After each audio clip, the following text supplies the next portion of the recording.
महाराष्ट्र जय सनातन बंधू आणि भगिनींनो, आपण मागे पुत्र कामेष्टी आणि अश्वमेध यज्ञाविषयी माहिती घेतली होती. आज आपण राजसू यज्ञ काय आहे आणि तो कोणी केला होता आणि त्याच्या मागचा हेतू काय हे बघणार आहोत. तर राजसू यज्ञ म्हणजे आपल्या शेजारील राज्यावर, देशावर, प्रांतावर आपण काय करायचं आहे, त्यांना मित्रत्वाचा हात द्यायचा किंवा मग ते मित्र जर होत नसतील तर त्यांच्याबरोबर युद्ध करायचं, त्यांना आपले मांडलिक बनवायचं, म्हणजेच आपले एक प्रकारचे गुलाम म्हणता येईल. परंतु गुलाम हा शब्द बरोबर वाटत नाही, म्हणून मांडलिक म्हटलं जातं. आणि अशा राजांना काय करायचं आहे की जेवढे आपल्या जवळपासचे राजे असतील देशाच्या, राज्याच्या, सर्वांना याच पद्धतीनं काय करायचं आहे, मांडलिक बनवायचं आहे.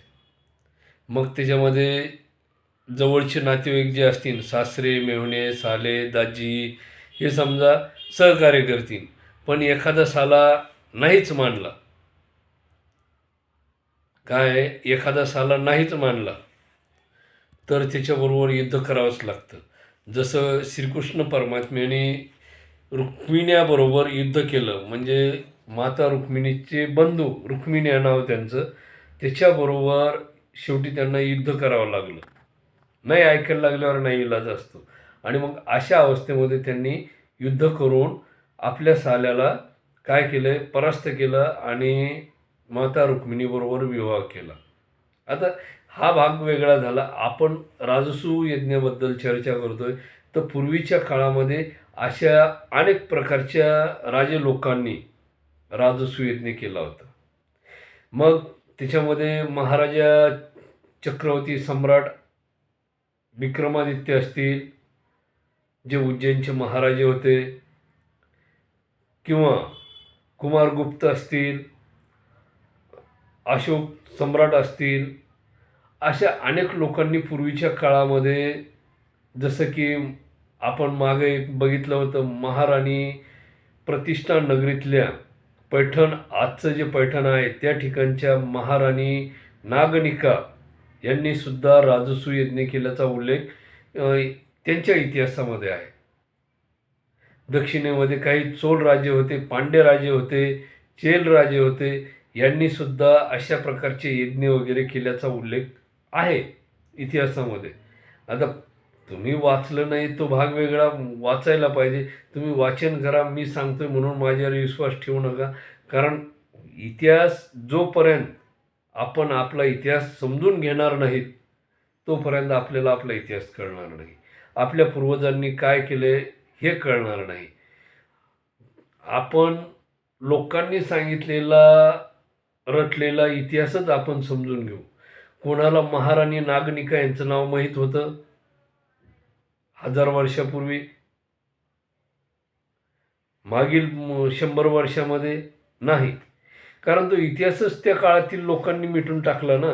ज्यावेळेस भारतामध्ये एक विशिष्ट प्रकारचं सरकार आलं आणि इंग्रज गेल्यानंतर ज्या सरकारने राज्यकारभार केला त्यांनी मागचा इतिहासच बघितला नाही. त्यांनी ठराविक लोकांचाच इतिहास समाजासमोर मांडला. आणि त्यामुळे काय झालं की महाराणी नागनिका, महाराजा पोरस, महाराजा छत्रसाल, महाराजा चंद्रगुप्त मौर्य, गुप्त साम्राज्य, कुमारगुप्त, सम्राट विक्रमादित्य, सम्राट अशोक यांची नावं बऱ्याचशा जणांना माहीत नसतील. त्याच्यानंतर दक्षिण भारतामध्ये चोल राजे, पांड्य राजे, चेल राजे, शाल्व राजे, पल्लव राजे, हजारो राजे. रुद्रम्मा देवी कधी नाव ऐकलंय तुम्ही? पिक्चर पाहिला असेल. कारण रुद्रम्मा देवीच्या नावाने चित्रपट आला होता. तो काल्पनिक नसून इतिहासाच्या घटनेवर आधारित आहे. तुम्ही परत एकदा तो चित्रपट बघा.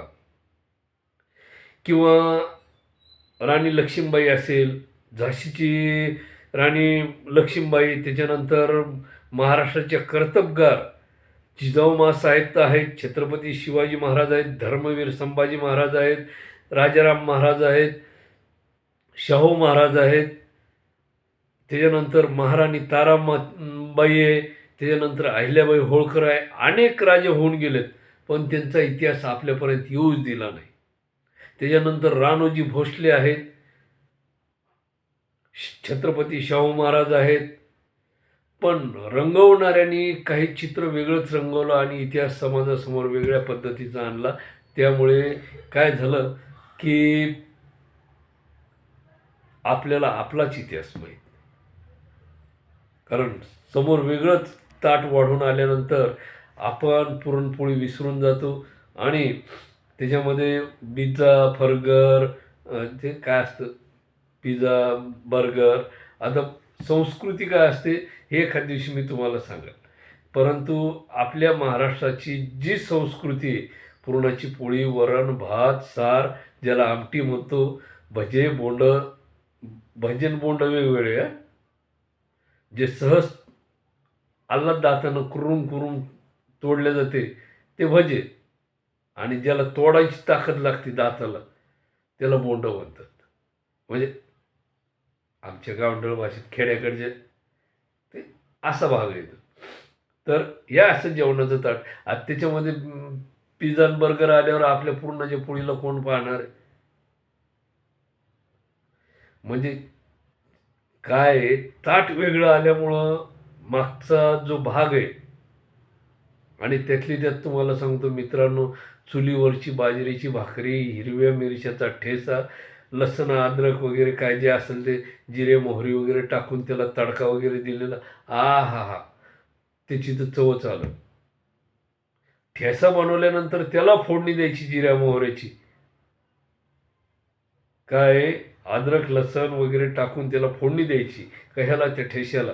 त्यात थोडी मूग डाळ टाकायची आणि बाजरीच्या भाकरीबरोबर तो मूग डाळीचा ठेसा खायचा. म्हणजे मजाच वेगळी. पण तुम्ही ते पिझ्झा बर्गर खाणार आहे, तुम्हाला त्या ठेसा भाकरीची चव काय कळणार आहे? ते जीन्स पॅन्टवाल्याला मेळ बसत नाही ना. काय झालं आहे, ते व्हॉट इज धुटीट काहीतरी असं इंग्रजीमध्ये काहीतरी बोलते, खडम खुडूम खडम खुडूम, त्यांना ते त्यांनाच कळत नाही काय बोलायला लागले. तर त्यांना ह्या इतिहासाची गोडी काय राहणार आहे? तर त्याच्यासाठी तुम्हाला इतिहासाची पानं चाळावं लागणार आहे, इतिहास काय आहे त्याची समजून घ्यावं लागणार आहे. तर हा जो राजसूय यज्ञाचं महत्त्व जे सांगितलेलं आहे, हा का सांगितलेलं आहे की हे जे आसपासचे राजे आहेत यांना काय करायचं आहे, पराभूत करायचं आहे आणि त्यांच्यावर नियंत्रण करायचं. एक क्षत्रिय अंमल ज्याला म्हटलं जातं. म्हणजे एक क्षत्रिय अंमल विक्रमादित्य यांनी कुठून कुठपर्यंत केला होता, पश्चिम बंगालपासून तर इकडं, म्हणजे पूर्वेला बंगाल तर इकडं इराण इराक, आणि इकडं चीन तर खाली श्रीलंकेपर्यंत. त्याच्यामध्ये इंडोनेशिया, फिलिपिन्स, त्याच्यानंतर ते आत्ताचा म्यानमार, पूर्वी त्याला बर्मा म्हणायचे, इकडं दीव दमन, सुमात्रा, जावा बीट, हे सगळं कोणाच्या अंडरमध्ये होतं?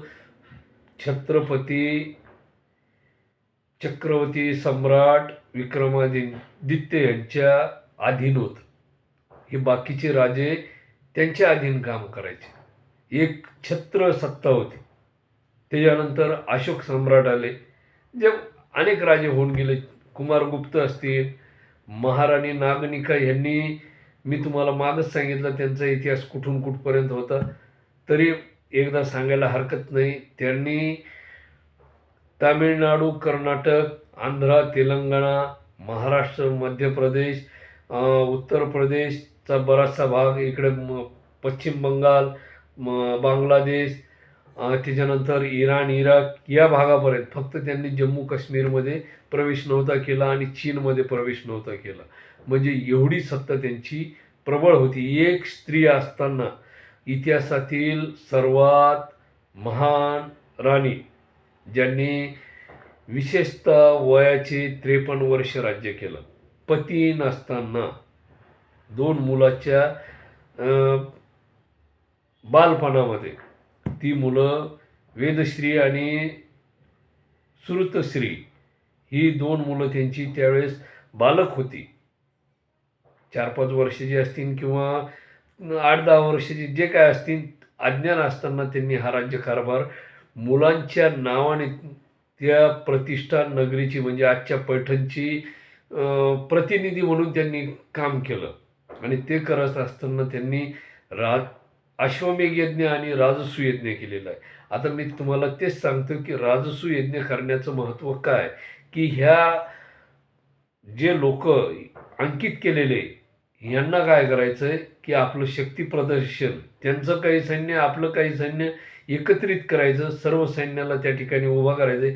जसं आपलं 26 जानेवारी 15 ऑगस्टला शक्ती प्रदर्शन केलं जातं, रणगाडे, ते अग्नी मिसाईल क्षेपणास्त्र, त्याच्यानंतर ते पृथ्वी क्षेपणास्त्र, युद्धनौका वगैरे ह्या त्या ठिकाणी आणल्या जातात, त्यांचं प्रदर्शन केलं जातं. वायुसेना आकाशामध्ये झेप घेते, मोठमोठे म्हणजे तिथं कवायती केल्या जातात, त्याच्यामध्ये पथसंचलन केलं जातं, जे पायदळ सैन्य आहे त्यांचं, अशा प्रकारची वेगवेगळी त्या काळामध्ये सुद्धा पथसंचलन केल्या जायचं. त्याला काय म्हटलं जायचं? पथसंचलन म्हणजे शक्ती प्रदर्शन केलं जायचं. त्याच्यामध्ये काही युद्ध असतील, जे मल्ल वगैरे असतील त्यांच्या कुस्त्या वगैरे ठेवल्या जायच्या आणि त्या ठिकाणी तलवारबाजी, भालाफेक, त्याच्यानंतर गदायुद्ध, मल्लयुद्ध, असे वेगवेगळ्या प्रकारचे कार्यक्रम त्या ठिकाणी राजसूय यज्ञाच्या कार्यक्रमाच्या वेळेस केल्या जायचे. मग जेवढं ते राज्य वगैरे असायचं किंवा ज्या गावामध्ये ते राज्य असायचं, समजा आपण जालन्यामध्ये आहोत, जालन्यामध्ये ज्या ठिकाणी समजा कार्यक्रम आयोजित केलेला आहे, तर जालन्यातील प्रत्येक घरातील प्रत्येक सदस्य नगर भोजनासाठी उपस्थित राहायचा.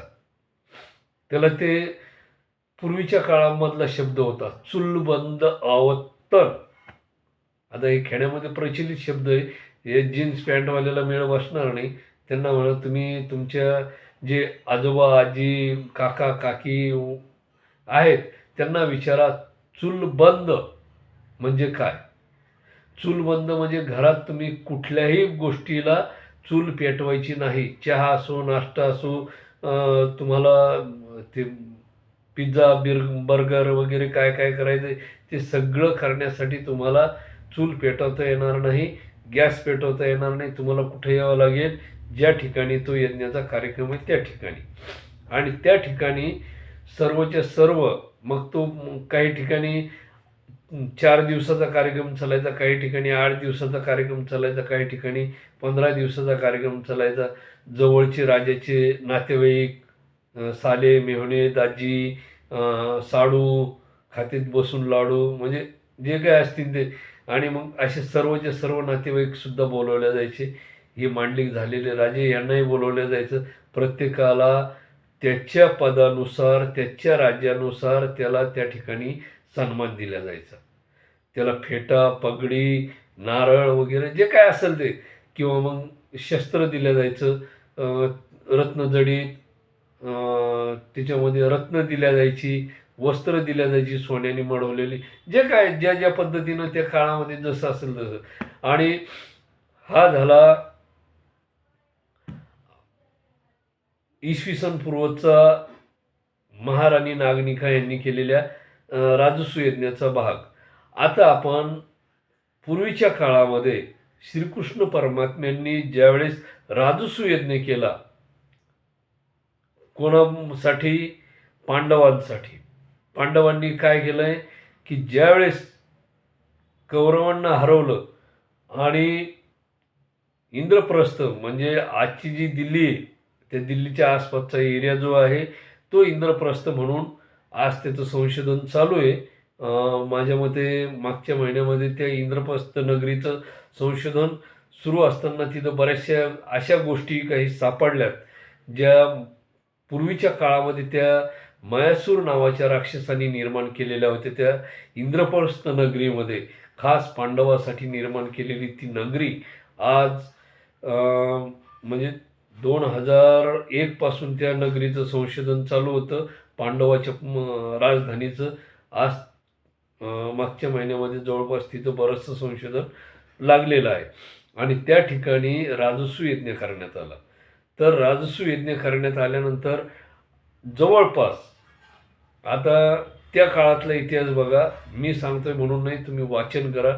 त्याच्यामध्ये यमन, आज जे यमन आहे, त्या यमन, पारस, आज जे इराण इराक वगैरे आहे, रूस, आज जो रूसचा भाग म्हणजे रशियाचा बराचसा भाग जो काही असेल, पूर्ण रूस नाही, 60% रूस आशिया खंडामध्ये, 40% युरोपमध्ये.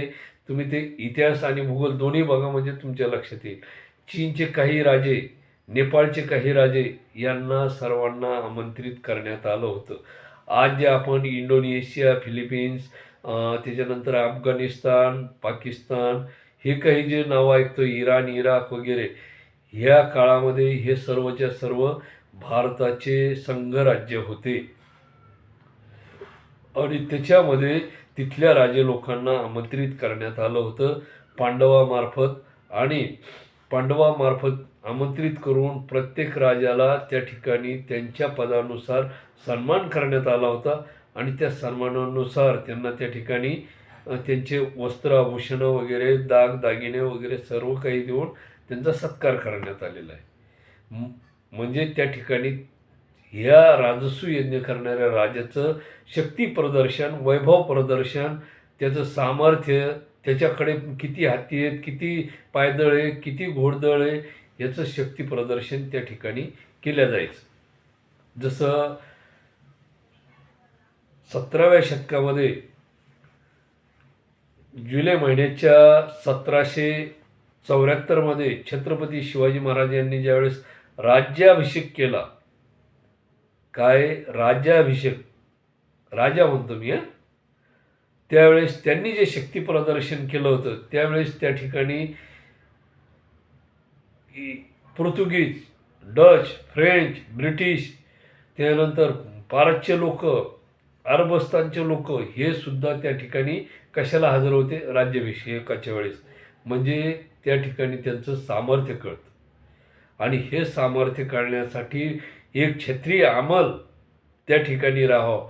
त्या राजाने जो शब्द टाकला तो इतरांनी मान्य करावा, तो शब्द पाळला जावा, यासाठी तो राजसूय यज्ञ असतो. कशासाठी? की ज्या राजाने तो राजसूय यज्ञ केला त्याचा प्रत्येक शब्द हा काळ्या दगडावरची रेख समजून इतरांनी मानावं, यासाठी तो यज्ञ असतो.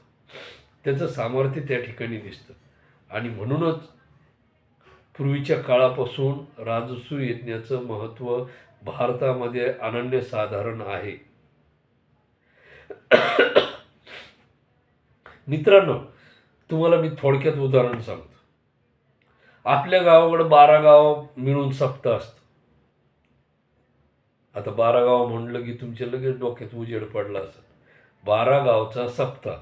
मग हा सप्ताह कसा करतात तुम्ही विचार करा आणि मग मला कमेंटमध्ये लिहा. मी काय सांगतोय ते तुमच्या लक्षात येऊन जाईल.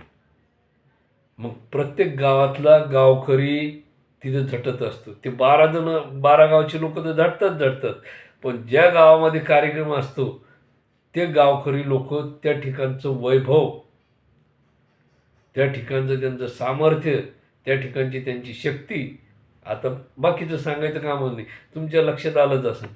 त्याच्याकरता जय हिंद, जय महाराष्ट्र, धन्यवाद. आणि तुम्ही काय करा, मला लगेच कमेंट करून सांगा की राजसूय यज्ञ आणि आपल्या 12 गावचा सप्ताह याच्यामधला फरक काय.